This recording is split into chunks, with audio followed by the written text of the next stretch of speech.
All right, a new red flag in the housing market, mortgage delinquencies. It's a sign of bigger trouble ahead. That's the question this morning. Diana Olick joins us right now with more. Diana, good morning. Good morning, Becky. Yeah, mortgage delinquencies are still historically low because home values have gone up so much in the last 5 years. But early this year, they began to rise just on FHA loans, which are generally used by lower income borrowers. But now we're seeing something new.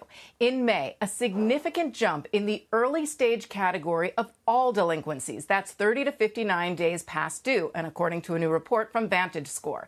They rose from 0.92% in April to 1.03% in May. Not huge, again, but an early indication of financial stress among borrowers.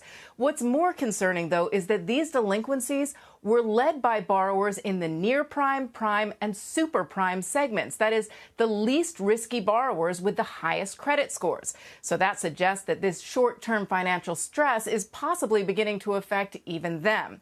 And a separate report from ICE Mortgage Technology looking at overall delinquencies showed them rising 5.2% in May from May of last year, with the most serious delinquencies, those more than 90 days past due, up 14%.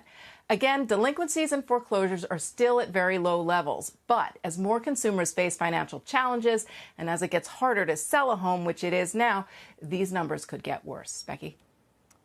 I guess I would wonder the last time we saw numbers kind of perk up a little bit like this.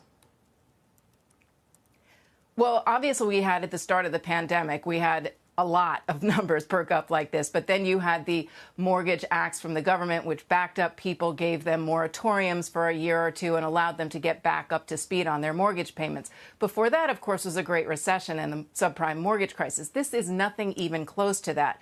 But it is showing distress in the market. And more importantly, it points to distress among consumers. They do have options. They could sell their home because they have so much equity in it. But it's getting harder to sell a home now, as I said. They could also, though, rent the home because we're seeing very, very strong single-family rental demand, and they might possibly be able to rent it for more than their current mortgage payment. But again, seeing these numbers tick up is just not a good sign for the consumer right now.